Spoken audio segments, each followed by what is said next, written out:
नमस्कार आजाद जी। नमस्कार नितिन जी। नमस्कार जी। नमस्ते सर। आ, मैं डिबेट करने तो नहीं आया हूँ, पर मैं काफी टाइम से आपकी स्ट्रीम देख रहा था। तो आपको मतलब मैं आपसे पूछना चाहता हूँ, आपको सच में लगता है कि ये जो मनुवाद है ये हमारे समाज में कोई मेजर दिक्कत है? सब कि सच में मनुवादी बहुत है?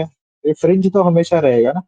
व्हाइट सुप्रीमेसिस्ट आपके यूरोप में रहेंगे क्या रहेगा हमेशा? तो क्या रहेगा हमेशा भाई? क्या इसमें रहेगा? व्हाइट सुप्रीमेसिस्ट होते हैं वेस्ट में, मतलब एक हुँ, फ्रिंज गलत लोग तो हर समाज में रहेंगे। तो आपको हुँ। लगता है कि समाज में मनुवादी एक सच में इतना बड़ा तबका है कि इसे फ्रिंज ना कहा जाए? और समाज को मुझे लगता है ज्यादातर ब्राह्मणों ने मनुवाद और इन सब को छोड़ ही दिया है। तो आप फ्रिंज को आप खत्म कर पाएंगे, आपको लगता है?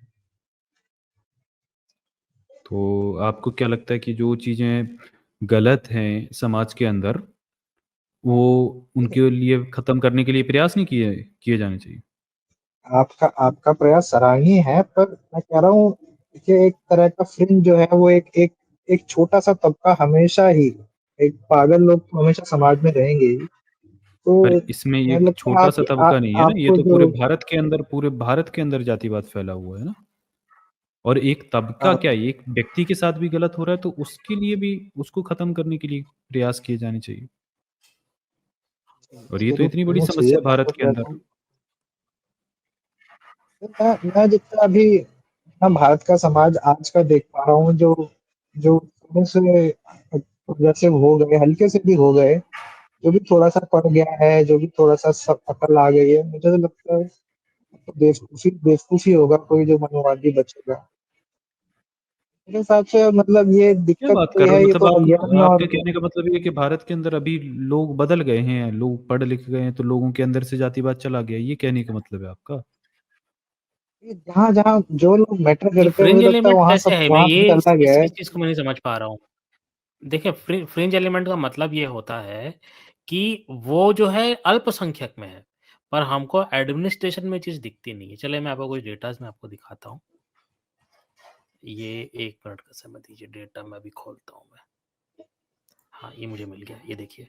ये सन 2006 का डाटा है ये, ओके? मतलब 2006 में जो लोग जॉब कर लगे होंगे, वो अभी भी जॉब में होंगे, इसका मतलब ये होता है, ठीक है?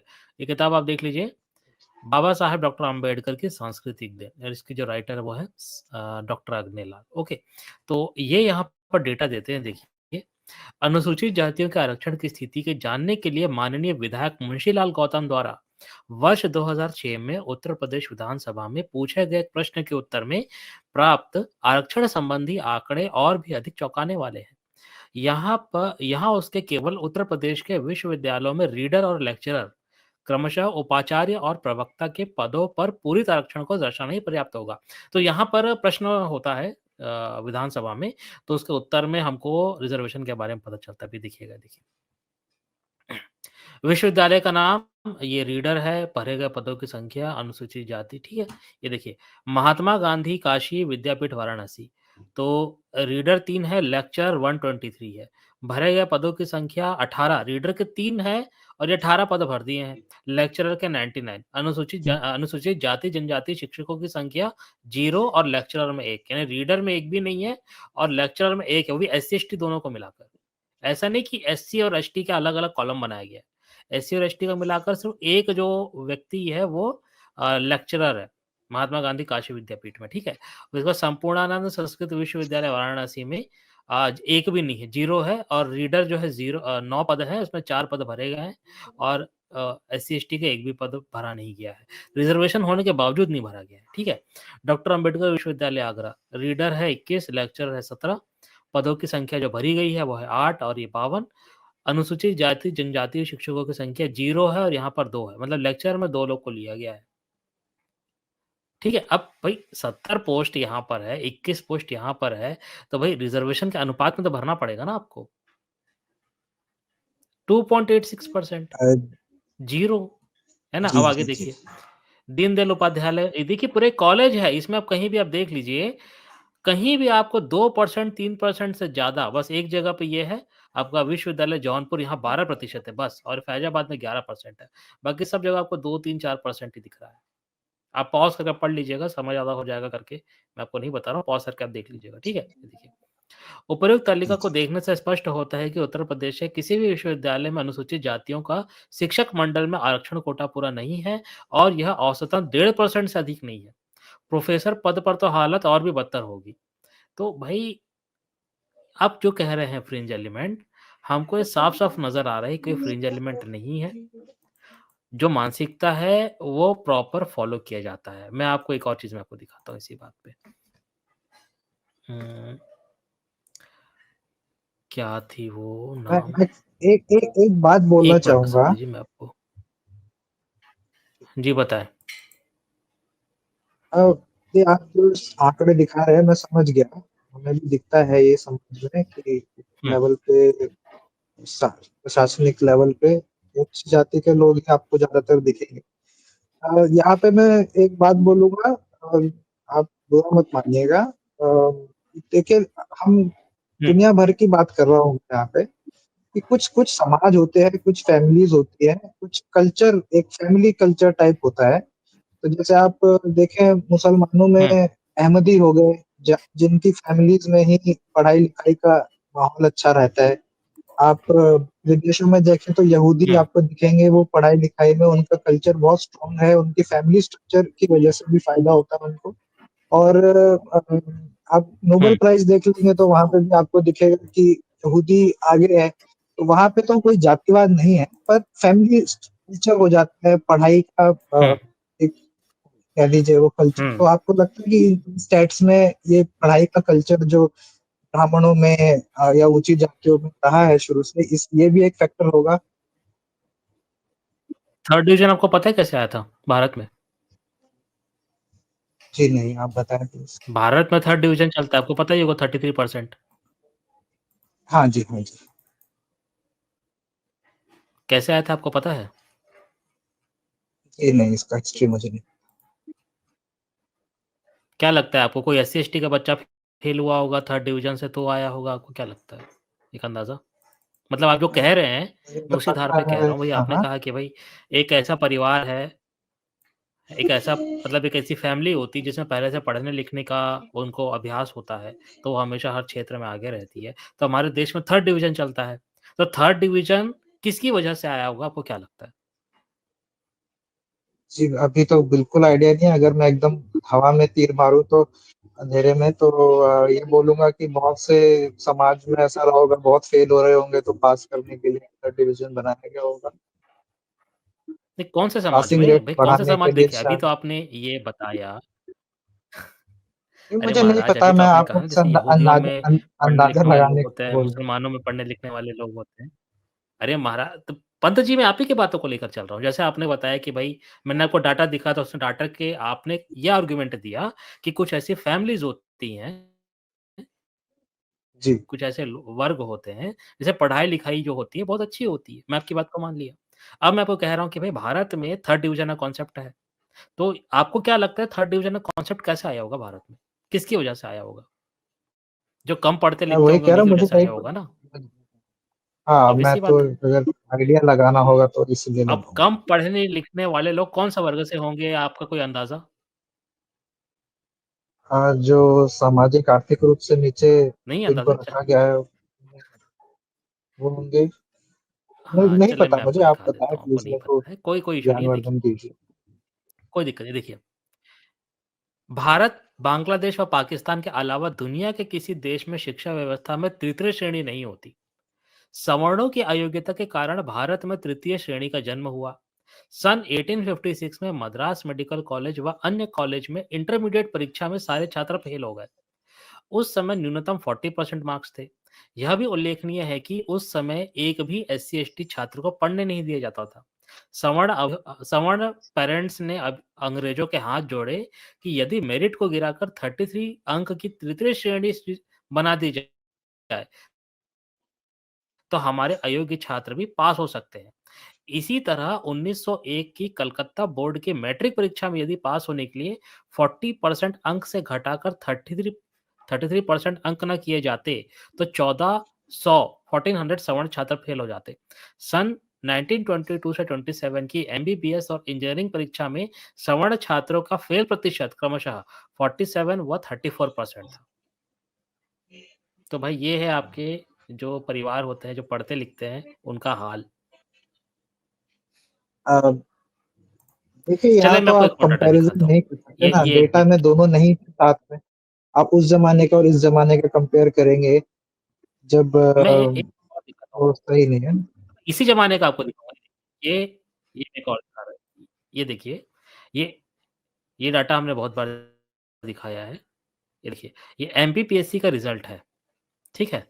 पदनाम स्त्री रोग विशेषज्ञ, विज्ञापन क्रमांक 3/2022, दिनांक 20/7/2022, यानी ये लगभग 2 साल पुराना है, रिसेंट ही है। अब ये साक्षात्कार का ये रिज़ल्ट है, ओके? अब साक्षात्कार पे ध्यान दीजिएगा, जो टॉप नंबर है 83, 80, 84 कौन है? बहेती, पांडे, पस्तोरे, मेहता, ढाकर, झा, सिवान, भदौरिया, ठीक है? 85, 80, 77 अब ये अनरिजर्व्ड है ना, ओके? यहाँ पर आपको गुप्ता, उपाध्याय, शर्मा, आपको एक भी ओबीसी, एससी/एसटी का बंदा नहीं दिखेगा। अब हम थोड़ा-सा नीचे आते हैं। ये देखिए गुप्ता, त्रिवेदी सब दिख रहे हैं आपको, दुबे सब आपको दिख रहे हैं, मेरिटधारी, ठीक है? अब यहाँ से है आपका ओबीसी श्रेणी, यूएनआर खत्म हो गया, ओबीसी चालू हो गया। 38, 40, 55, 42, 50, 41 है ना? ये देख लीजिए मीना, पटेल, खेनवार सब ओबीसी चालू हो गए, पटेल, सिंह, यादव, ओके? ये ओबीसी चल रहा है, नंबर आप देख लीजिए, किसी की भी 85, 84 नहीं है, ठीक है? अब उसके बाद एससी में जाते हैं, एससी में आप देखिए 45, 34, 49, 47, 35, 37, 46, 38, 48, 47, 55 है ना? 60, 55, 57 क्यों भाई? एसटी में देख लीजिए, एसटी चालू हो गया अभी, देख लीजिए आपके सामने 32, 46 अब मेरा सवाल यहाँ पर ये है, अनरिजर्व्ड कैटेगरी है और हमेशा ये आरोप लगाया जाता है कि भाई अनरिजर्व्ड कैटेगरी तो ओपन है और ओपन में तो सारे एससी, एसटी, ओबीसी के बच्चे घुस जाते हैं। तो क्या इतने बच्चों में से जो डॉक्टर्स है ऑलरेडी, जिनका साक्षात्कार हो रहा है, एक भी बच्चे का 80 के ऊपर नंबर नहीं आया? आपके सामने लिस्ट है पूरी। ये कैसे संभव है? हुँ। ये बताएँ? नहीं, आपकी बातें सही है। अभी जो आपने मुझे दिखाया, मैं कुछ ज़्यादा समझ तो नहीं पाया, लेकिन मैं आपकी बात को नकार नहीं सकता, सामान्य भेदभाव है तो। मुझे इसके आपने जो सच्ची बताऊँ लास्ट का, तो तो फ्रिंज ये एलिमेंट कहाँ रहा ये? हम ये देख रहे हैं कि एक ऐसा वर्ग है जिसको हर जगह पे एक एडवांटेज मिला हुआ है और वो एडवांटेज ऐसा है जिसको कोई भी आप रिज़र्वेशन या कोई भी जो टैलेंट है उसको पार ही नहीं कर सकता और वो है जाति। एक जी, भी जी। ऐसा सवर्ण नहीं, नहीं है आपकी बात जिसके सही नंबर जो है 70 से कम आए हों। ये कैसे जी, जी, संभव जी। है? नहीं, आपकी बात सही है। मैं शुरू में कहा कि मैं खिलाफ नहीं हूँ, मैं तो बस डेविल्स एडवोकेट प्ले कर रहा था कुछ बातों पे, नहीं, वरना आपने जो फ्रिंज एलिमेंट कहा ना, वो फ्रिंज एलिमेंट नहीं है। देखिए, यहाँ पर सीधी-सी बात है भई, देखिए, ये कॉलेजेज़ में होता है ये और ये जो अपर सोसाइटी है, ये बिल्कुल होता है भई। कहा बिल्कुल जाता है कि भई देखिए, हमारे जो लोग काम करते हैं, ठीक है? जो लोग अपर क्लास 1, क्लास 2 ऑफिसर्स हैं या जो अच्छे पद पे हैं, तो वो ये खुद कहते हैं कि भई हमें तो अपने बच्चों की शादी करनी है। अब हमारे लिए हमारे जाति का लड़का-लड़का नहीं मिलेगा, तो हम शादी कैसे करेंगे? तो हमको शादी करने के लिए हमको अपने बराबर का लड़का-लड़की चाहिए, तो तुम उसको उसी पद पे लेके आओ। समझ रहे हैं? अब वहाँ पर अगर एससी, एसटी, ओबीसी जी, का बच्चा बैठ जाएगा, वो डॉक्टर के पद पे या प्रोफ़ेसर के पद पे, तो अपनी लड़की या लड़का कैसे ब्याएगा उससे? समस्या होगी ना? जी, सही बात। तो इस तरीके से नहीं, भाई-भतीजावाद चलता है। मैं देखिए, ये तो ठीक है, मैं आपकी बात एकदम एग्री कर रहा हूँ। अब मैं कह रहा हूँ यहाँ पे ना बहुत सी चीज़ें मिक्स हो जाती है, जैसे लेकिन जैसे आपका टाइटल है या आपकी बात है कि मनुवादी टाइप के लोग, मैं कहूँ कि जो जो मतलब हुँ, ठीक है, ये तो आप जो बता रहे हैं, ये तो एक तरह से जातिवाद, कुलवाद या ट्राइबलिज़्म जैसी बात भी है कि हमारा कुल का बंदा आगे रहे। पर एक जो पुराने समाज में होता था कि किसी को हीन मानना, और ये जो आपका हुँ। मनुवाद है, इस तरह की चीज़ें। मैं अपने पर्सनल एक्सपीरियंस में बोल रहा हूँ, मैं गलत भी हो सकता हूँ, पर जो इस तरह से किसी को हीन मानना और ये मनुवादिता, इस तरह की जो सोच है, मेरे हिसाब से अभी मैं कुछ दावा नहीं कर रहा हूँ, पर ये काफ़ी हद तक गिरता जा इंटेलेक्चुअल मेरे हिसाब से उन लोगों में तो बहुत ही कम है। और मेरे हिसाब से एक फ्रिंज मैं मानूँगा, मेरे हिसाब से काफ़ी कम है ये जो बाकी कुलवाद और ये जातिवाद और ये ट्राइबलिज़्म टाइप की फीलिंग तो लगता है मुझे उसमें ये भी फैक्टर हो सकता है जो आप बातें बता रहे हैं। तो ये मैंने नहीं देखा अपने सच्ची बताऊँ जीवन में कि कोई आदमी किसी मैं नीची बता रहा हूँ जाति के बंदे आपको को अगर जातिवाद हीन अगर आप समझ रहा हो। एक्सपीरियंस करना, आप कहाँ से हैं सर? आप राज्य बताएँगे अपना, आप कौन से जी, राज्य से हैं? जी, मैं तो वैसे हाँ? उत्तराखंड एमपी से से हैं हूँ, आप? पर मैं उत्तराखंड से हूँ, पर मैं पंजाब में, उत्तर प्रदेश में, दिल्ली उत्तराखंड में तो में भर-भर के जातिवाद होता वो है, क्या बात कर रहे हैं आप? नहीं मैंने बता रहा हूँ मैं वहाँ से हूँ, उत्तराखंड से। और मैं आपकी बात जैसे मैं अपनी दादी के ज़माने की बातें बताऊँगा तो मैंने अपनी दादी को ऐसी बातें बोलते हुए देखा है। पर उत्तराखंड में मैं क्योंकि रहा नहीं हूँ, मैं काफ़ी दूसरी जगहों में रहा हूँ, शहरों में ही रहा हूँ, तो मैंने एक्सपीरियंस हुँ। फर्स्ट हैंड तो नहीं किया है, कहानी में सुना है, अपनी दादी से सुना है, अपने पिताजी से सुना है कि एक ज़माने में ऐसा होता था। पर उनको कभी करते हुए नहीं देखा, तो जहाँ तक मैंने जीवन देखा है, मेरे को फर्स्ट हैंड एक्सपीरियंस नहीं हुआ। क्या आप एससी कैटेगरी से आते हैं, आप जनरल से आते हैं? जी, नहीं, मैं तो सच्ची बताऊँ तो मैं जाति मानता ही नहीं हूँ खुद की, पर हाँ, अगर आप परिवार के हिसाब से अरे सर, कहेंगे मैं तो जनरल सवर्ण पूछ रहा से ही था, आता जनरल है, एससी या ओबीसी है। है। हाँ, general SC, ST, general OBC है, जाति नहीं होती है। एक जी, काम हम करिएगा, सवर्ण आप सवर्ण अपने हैं हम। आप दिल्ली में रहते हैं, सुनिए सर, आप दिल्ली में हैं, तो जी, दिल्ली में आप रहते हैं, दिल्ली में हो हाँ, सकता है हम दिल्ली में समझदार रहते लोग हों, बट आप एक काम करिएगा, इंदौर एक एरिया है, इंदौर है, उसके बाद रीवा है, सतना है, ये एमपी में कुछ जगह है। यहाँ पर आप जाइएगा और खुद को कहिएगा कि आप जो है मांग जाति से हैं या आप दूसरी जो एससी कम्युनिटीज़ होती हैं, है ना? वाल्मीकि हैं आप और आपको कमरा किराए पे चाहिए, इतना कह दीजिएगा आप। तो आपको समझ में आ जाएगा कि अच्छा, क्यों कितने लोग फ्रिंज एलिमेंट के हैं और कितने लोग जो है सोसाइटी में रहते हैं। अच्छा, हाँ, एक जी, एक्सपेरिमेंट करिएगा, ज़रूर मैं आप किसी अच्छा, किसी हिंदू ठीक है, कॉलोनी में जाके ये ज़रूर कहिएगा मैं कि भई मैं वाल्मीकि जाति से आता हूँ, मुझे कमरा किराए पे चाहिए। अच्छा, ठीक है सर, ऐसा अगर ऐसा मेरे को सच में महसूस होता है तो मेरा तो ट्राई काफ़ी करिएगा कुछ या आपके परिचय में कोई अ, मैं आपके परिचय में कोई अगर मांग महार या कोई वाल्मीकि जाति का व्यक्ति होगा, उससे पूछिएगा क्या आपको कमरा लेने में कभी समस्या हुई? एक बार पूछिएगा उससे। ठीक है, रिलीज़ आज़ाद जी। नितिन जी बोल रहे हैं, आज़ाद जी बोल रहे हैं, मुझे एक्चुअली में पता पंत नहीं साहब चला। क्या है ना, आप जनरल जनरल जनरल समाज से हैं आप, तो आप ना अपने वर्ल्ड को एक जनरल पॉइंट ऑफ व्यू से देख रहे हैं, जो एक जनरल व्यक्ति का पॉइंट ऑफ व्यू होता है। जो एससी-एसटी के जो लोग होते हैं ना, एक बार आप उनके पॉइंट ऑफ व्यू से चीज़ों को देखने का प्रयास करिए। नहीं देखिए मेरे भी काफ़ी एससी-एसटी तो लोग आपको रहे हैं, ना जो उन्होंने भी चीज़ें हैं मुझे ना, काफ़ी बताया है क्लियर कि समझ जातिवाद होता है। उन्होंने तो बल्कि मुझे बताया कि जाति जो मानी जाती है, उनमें भी ऊँच-नीच समाज होता है। उन्होंने तो मुझे यहाँ तक बातें बताई हैं। ऐसा तो नहीं है रहते हैं, पर देखिए मैं कहूँ कि जैसे मेरी जान-पहचान में जितने भी पढ़े-लिखे समझदार लोग हैं, वो सब मैंने तो क्या पता हो सकता है, मेरा अभी एक्सपीरियंस इतना ना हो। वही है लैक ऑफ नॉलेज कह सकते हैं आप। आपको मैं चलिए अभी एक उत्तराखंड का ही आपको मैं एक न्यूज़ दिखाता हूँ मैं, थोड़ा पुराना है, अच्छा, ये उस उसको मैं ऑब्जर्वेशन आपको थॉट दिखा जी देता पूछ हूँ। रहे हैं लीजिए आपसे आज़ाद जी। प्रताप जी, ओलंपिक में कितने ब्राह्मण मेडल लेकर आते?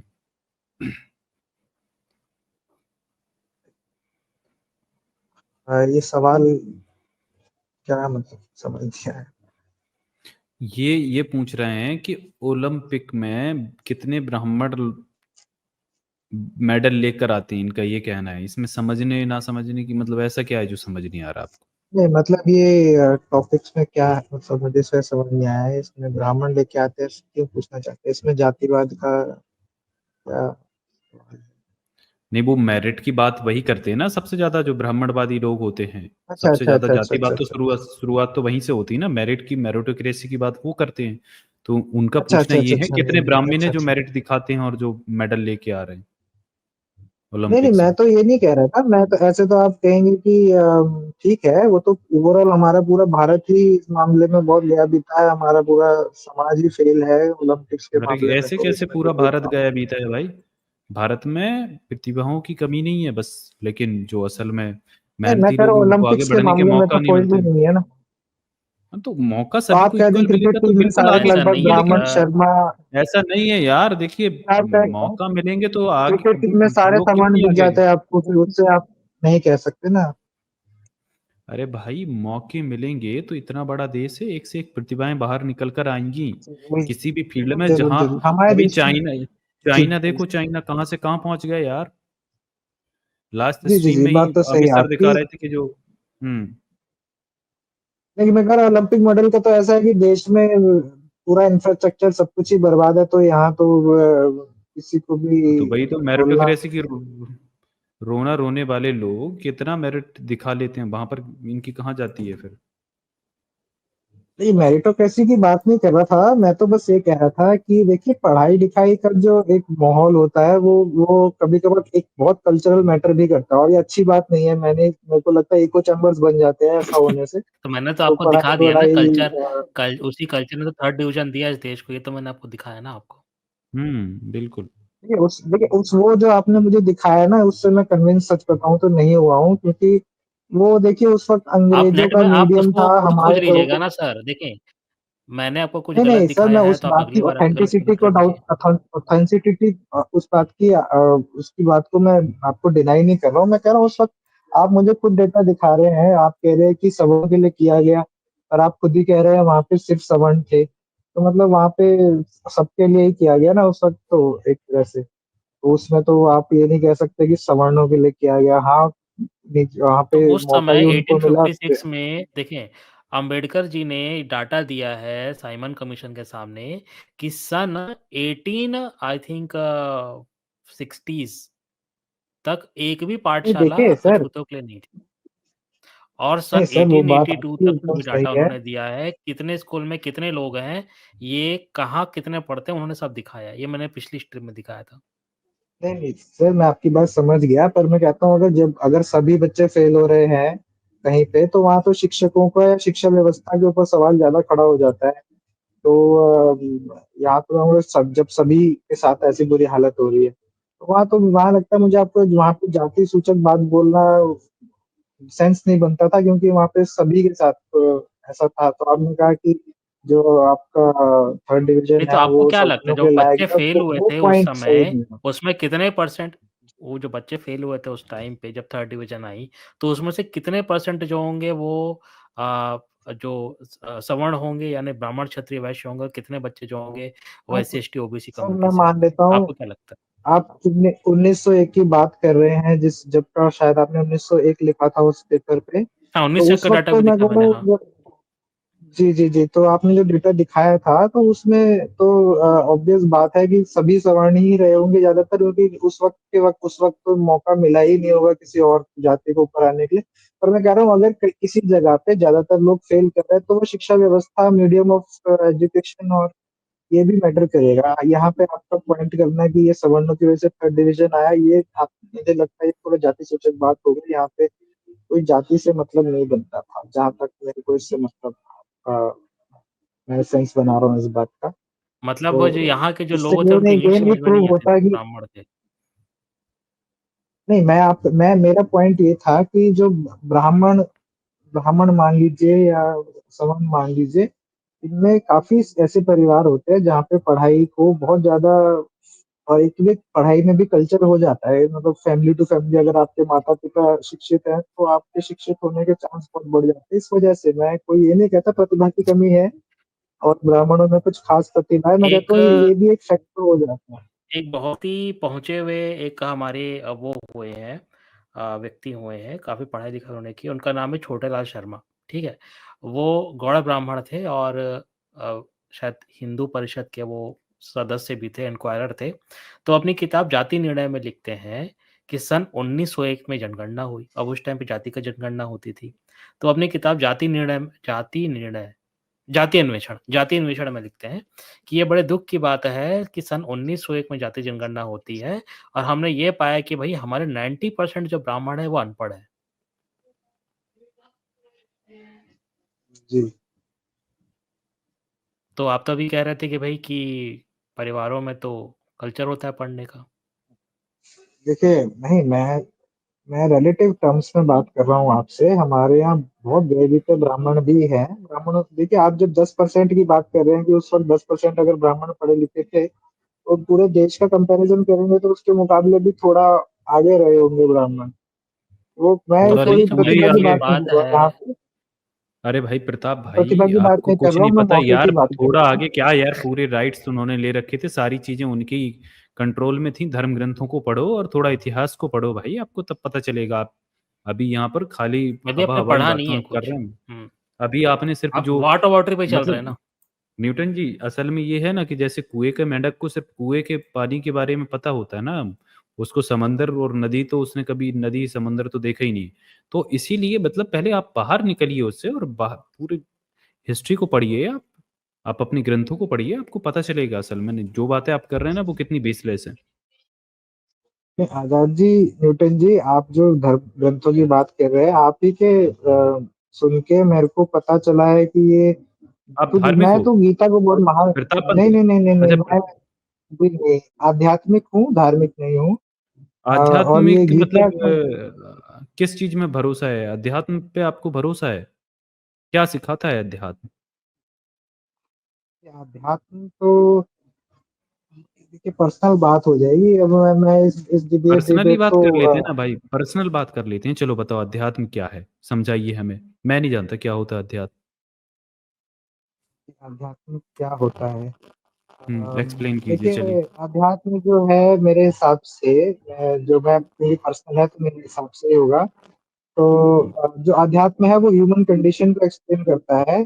क्या? हम क्योंकि एक जीवित और एक कॉन्शियस बीइंग है, तो वो उस कॉन्शियसनेस की क्वालिटीज क्या होती है, हम रियल सेल्फ क्या है, उसी को जानना समझना, और जो सांसारिक चीजें हैं उसको बिना इमोशनल हुए समझना, बहुत एक तरह से साइंटिफिक सा कह सकते हो। क्योंकि किसी नॉन जजमेंटल होके कॉन्शियसनेस के साथ आप जब चीजों को देखते हैं तो एक अलग तरीके से दुनिया दिखती है। वही वही अध्यात्म है मेरे से। कैसे अलग तरीके से दिखती है? अभी भी मतलब ठीक से आप समझा नहीं पा रहे हो अध्यात्म। मैंने डेफिनेशन पूछी मैं अध्यात्म की। एक और बात, देखिए डेफिनेशन वही कह रहा हूँ। जैसे मैं समझाता हूँ आपको कि जब आप जैसे बड़े हुए हैं, आपको बहुत से संस्कार मिले हैं, बहुत से ज्ञान आपने अर्जित किया है, आपने सोच विचार अपने बनाए हैं।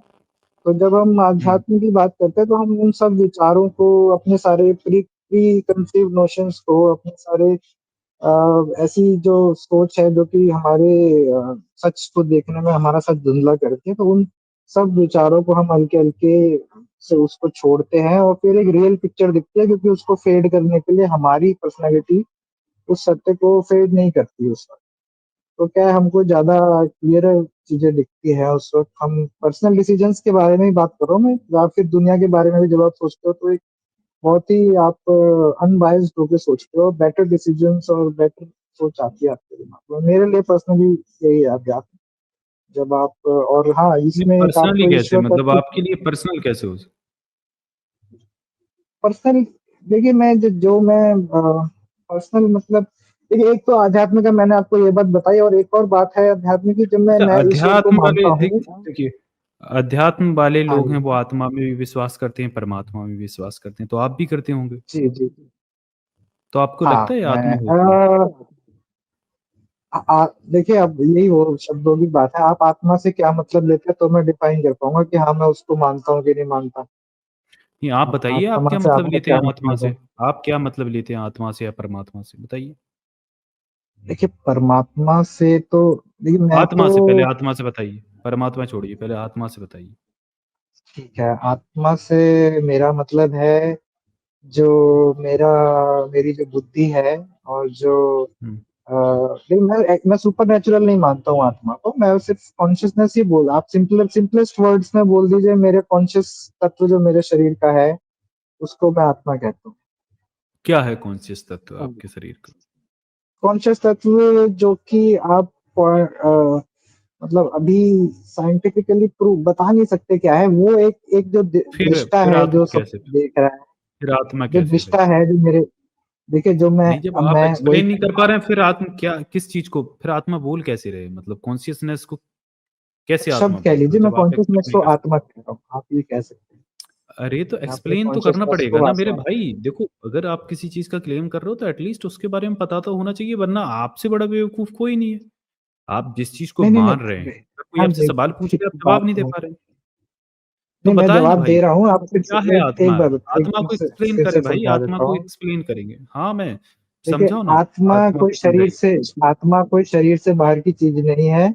आत्मा जो है, जो मेरे जो न्यूरॉन्स है वो फंक्शन करते हैं, और एक मेरे को जो फीलिंग आती है जिसको लगता है कि हाँ मैं हूँ, जो मेरे अंदर का मैं है, न्यूरॉन उसको जो मेरे फीलिंग अंदर मतलब कोई कॉन्शियस एक चीज पार्ट है। बताइए सर। सर कोई एक चीज, न्यूरॉन फीलिंग हार्ट, मतलब हाँ कोई सर, एक चीज फीलिंग्स बताइए। न्यूरॉन वही बता दिया जो क्या मैं, अच्छा आत्मा ठीक है, फीलिंग्स आत्मा है? एक शब्द में बोलूं, फीलिंग्स आत्मा है? फीलिंग्स फीलिंग्स जो हम्म फील कर रहा है वो आत्मा है।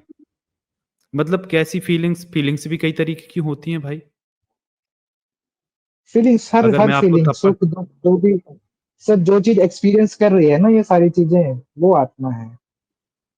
वो आत्मा है, फीलिंग्स जो आत्मा है, आप ही कह रहे जी, हो। नहीं, फीलिंग्स न्यूटन जी। एक्सपीरियंस करने वाला तत्व वो आत्मा है। मतलब तो यार, मतलब फीलिंग्स आपकी आत्मा हो गई, ठीक है? तो फिर नहीं मतलब नहीं नहीं, मैं आप फिर फीलिंग्स से गलत बोल रहे हैं, मैंने नहीं बोला, नहीं मैंने नहीं बोला ऐसा। तो मैं बोल यार रहा हूँ आप जो ही तो बोले फीलिंग्स फीलिंग्स आत्मा को है। एक्सपीरियंस कर रहा है, सर जो फीलिंग्स एक्सपीरियंस कर रहा है, जो दृष्टा है उन फीलिंग्स का, वो आत्मा है।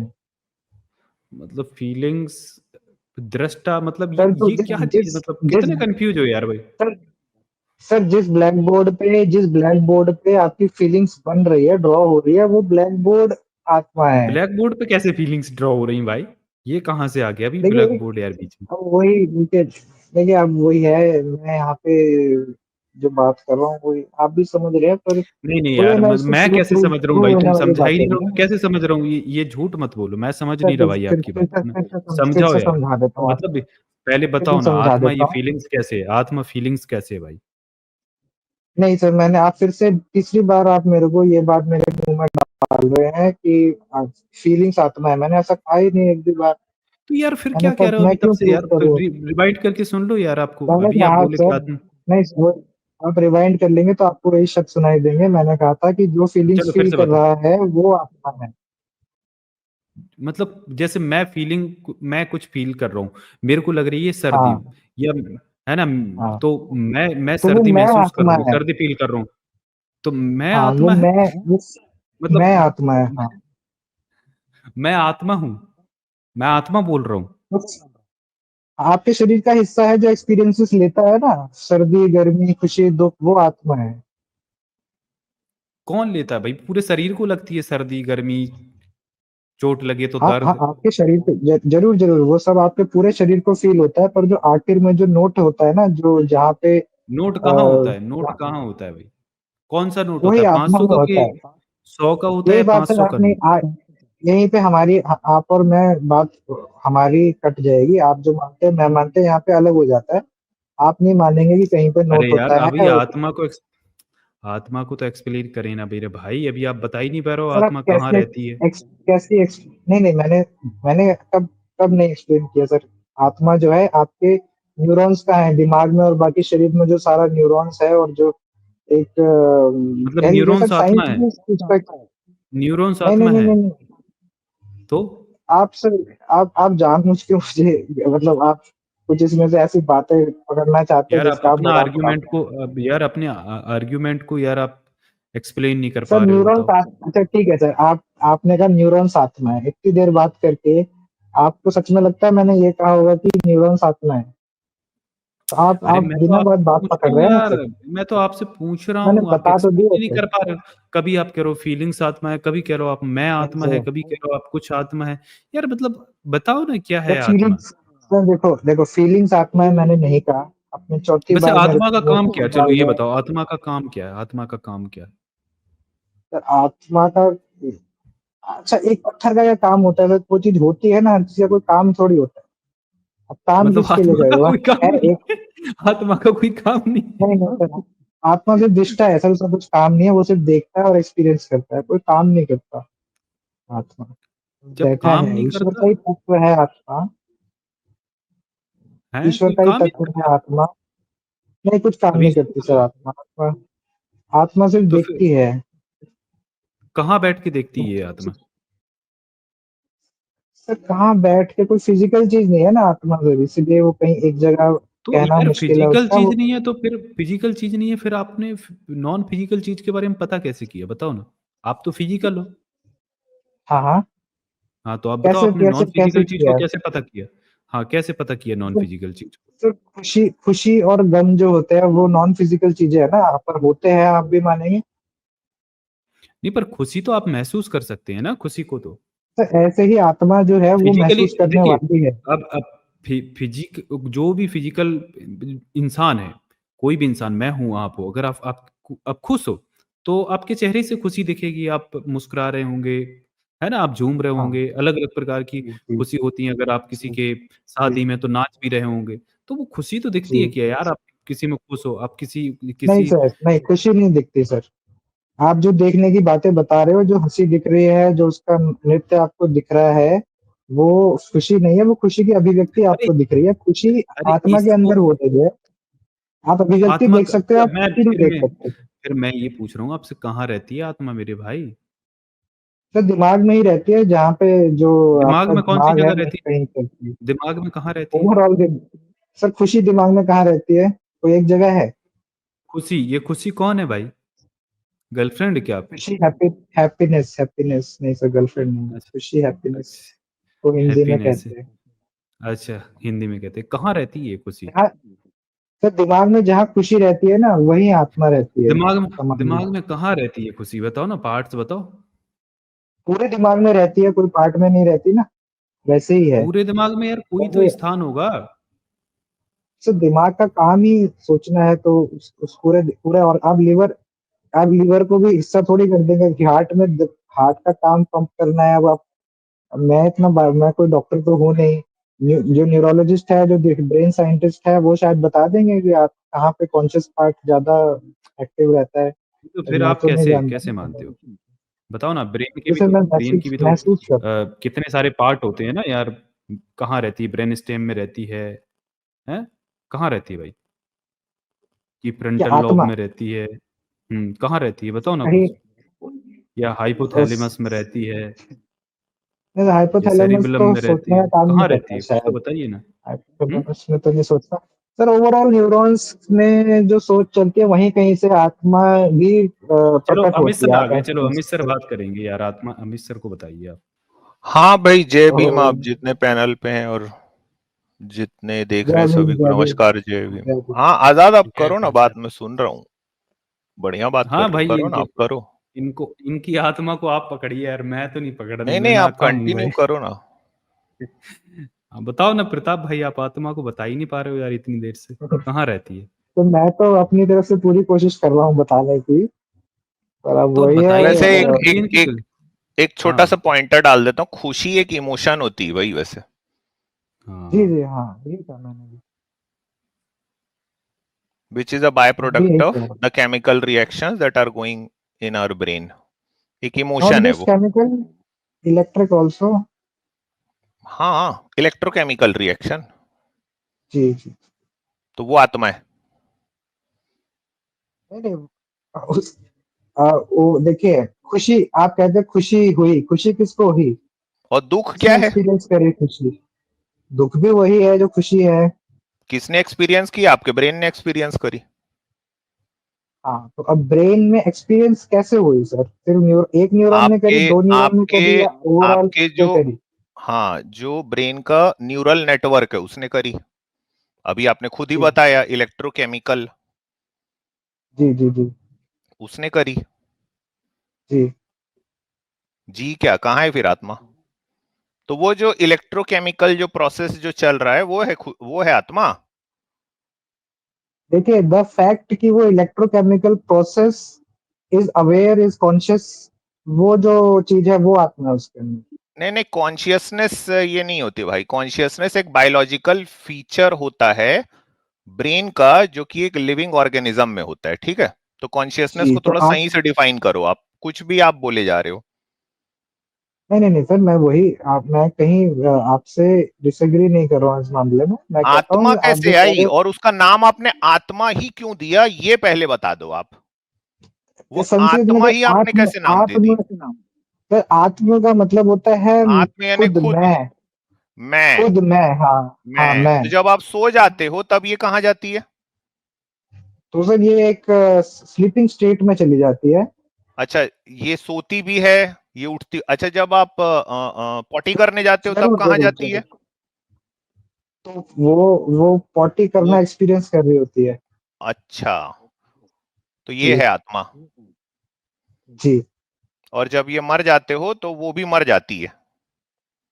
हाँ, तब मर जाती है क्योंकि यार फिजिकल है इसको ना, दिमाग आत्मा के क्यों अंदर इसे ही। कहे जा रहे हो लेकिन आप? ये वर्ड क्यों, ये वर्ड तो क्यों आत्मा? आप क्या शब्द बोलेंगे? मैं हिंदी भाषी हूँ, हिंदी भाषी लोग आत्मा बोलते हैं, तो किसी और ये सोल बोल दूं, सोल सोल नहीं, तो सोल ट्रांसपोर्ट होती है क्यों ना। बोलोगे भाई? ये तो एक लिविंग ऑर्गेनिज्म के ब्रेन का फीचर है, तो आपको किसने कहा कि कॉन्शियसनेस। आत्मा लिविंग लिविंग ऑर्गेनिज्म का फीचर नहीं है? आत्मा ये क्यों आप मान के चल रहे हो? आप या सुपरनेचुरल आप, क्यों मान रहे हो आत्मा को? नहीं तो आप साबित करो। क्या साबित आप करूं? ये जितनी आप बातें बोल रहे हो इसको साबित भी करो ना फिर आप। सर, साबित करूं मतलब देखो, आप सोच रहे हो कि मैं वो जब आत्मा आत्मा शब्द का है, प्रयोग वो कर मर रहा हूँ। जाती है, ये सब साबित करो ना। आप बताओ ना भाई, ये सब क्लेम हाँ, मैं आप कर रहे हैं, वही, हम थोड़ी ना कर रहे हैं। मुझे मुझे लग रहा है हमारे यहाँ पे शब्दों को लेके लड़ाई हो रही है, क्योंकि आप आत्मा शब्द को समझ रहे हैं मैं कोई सुपरनेचुरल चीज मानता हूँ, उसको अब है ना? नहीं, उसको उसको आप ब्रेन का एक बायोलॉजिकल फीचर क्यों नहीं बोल देते? आत्मा वर्ड ही तो क्यों वही लाए हो बोल आप? रहा हूँ। क्योंकि आप तो हिंदू घर आप में मुझे पैदा शब्द हुए हो। बताइए। आपके आप शब्द कंफर्मेशन बताइए। बायसेस काम कर रहे हैं एक्चुअली में। आप हिंदू घर नहीं में नहीं पैदा नहीं। हुए हैं उसलिए उसको आत्मा कह रहे हैं। अभी आप मुसलमान घर में पैदा जी। हुए रहते तो उसको क्या बोलते? खुदी। क्रिश्चियन सर पैदा मैं हुए रहते बोल तो देता, उसको बोलते स्पिरिट। खुद ही कह देता। हाँ हाँ हाँ, हाँ, ऐसे ही ऐसे ही। तो अभी आपके ब्रेन का क्या काम कर रहा है? कंफर्मेशन बायस काम कर रहा है ना। कंफर्मेशन बायस, ये मैं अपनी भाषा बोलूंगा, ये तो अरे मैं भाई, कंफर्मेशन, इसमें बायस क्या है? क्योंकि आप एक हिंदू घर में पैदा हुए हैं इसलिए आप एक आत्मा वर्ड का यूज कर रहे हैं। तो सर, भाषा भाषा तो मैं अपने घर में जो बचपन से सुनी है वही, ये मैं भाषा का प्रयोग कर रहा हूँ, इसमें यही बायस कह कहाँ रहा, बोल रहे हो आप? इसी को कंफर्मेशन बायस कहते हैं। क्योंकि आप हिंदू घर, फिर तीसरी बार रिपीट कर रहा हूं, आपकी आत्मा को समझ में नहीं आ रहा है। क्योंकि आप हिंदू घर में पैदा हुए हैं इसलिए आप कंफर्मेशन बायस में पड़े हुए हैं। इसका तो मतलब है ठीक कि है। आपकी आत्मा खुद ही कंफर्मेशन बायस में। नहीं, मैं क्या शब्द का प्रयोग करूं? जो चीज मैं बता रहा हूँ, एक्सपीरियंस करने वाली कॉन्शियसनेस को मैं आत्मा ना बोलूं तो बात ठीक हो जाएगी मेरी, आपका कहना ये है? एक्सपीरियंस कर, अरे भाई, एक्सपीरियंस करने वाली कॉन्शियसनेस, खत्म। तो इसको अब मैं इंग्लिश का शब्द, हिंदी में क्या बोलूं इसको मैं? हिंदी में आजाद इसको क्या बोलते हैं भाई? जो हिंदी भाषा में जिन लोगों ने बायोलॉजी पढ़ी है वही बता दीजिए यहाँ पे लाइव चैट में यार। मतलब आत्मा वर्ड क्यों यार? ये आत्मा तो मतलब ये तो एक सर, धार्मिक वर्ड है ना।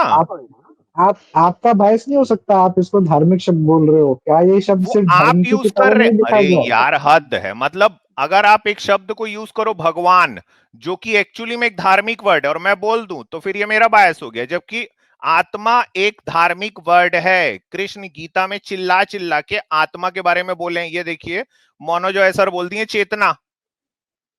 चेतना, हाँ, आप चेतना के लीजिए, मैं चेतना पे बड़े हाँ, विशेष विश्वास रखता हूँ। मेरे लिए पर्यायवाची है ये दोनों शब्द। आत्मा और चेतना आपके लिए पर्यायवाची है, साबित करिए। जी। अब मेरे लिए दोनों पर्यायवाची है, इसको मैं साबित कहाँ से करूँ, आप बताइए? तो यहाँ यार पे आप तो मेरा मान के चल वक्तव्य ही रहे हो, प्रमाण मतलब होगा। आप ना, मतलब काफी अभी एक कंफ्यूज्ड स्टेट में है आपकी आत्मा। तो हो सकता है, इसको हो थोड़ा सकता सा है, जरूर ठीक हो सकता कीजिए ना, थोड़ा सा कुछ पढ़िए। डैनियल डेनेट की किताब है कॉन्शियसनेस एक्सप्लेन्ड, आपकी मदद कर दे रहा हूं, मेरी आत्मा आपकी आत्मा की मदद कर दे रही। चलो है। चलिए, आपने मान लिया आत्मा होती है, चलिए अब इसी बात क्या, पे। नहीं वो क्या है ना जो गधे के सामने बीन बजाना पड़ता है। मेरे गधे के आपके बीन बजा के कोई फायदा नहीं है, अ, मत बजाइए। आप इसी अपनी बातें अपने तरीके से बोलिए। इसीलिए तो मैंने आपको किताब का नाम बता दिया, क्योंकि मुझे नहीं लग रहा है कि कोई फायदा हो रहा है आपके सामने बीन बजा के। नहीं वैसे ठीक है, देखिए। अमित भाई सबसे बड़ी परेशानी तो ये है कि जिस इंसान ने जो बता रहा है कि मैं आत्मा में विश्वास करता हूँ या परमात्मा में विश्वास करता हूँ, जो इंसान अपने आर्ग्यूमेंट को मतलब एक्सप्लेन नहीं कर पा रहा है वो यार यार धार्मिक कैसा लोगों व्यक्ति का है? ना एक्चुअली में बैकडोर एंट्री है ये सब चीजें। हम्म। भगवान छूटता नहीं है, पता है। अब जैसे बताइए सर, भगवान आपका इतनी बायस एक इतना घंटा हो गया मटेरियलिस्ट सर ये। वर्ल्ड है, एक मिनट अभी चुप रहिए यार, इतना मटेरियलिस्ट वर्ल्ड आपको सामने में दिखाई दे रहा है।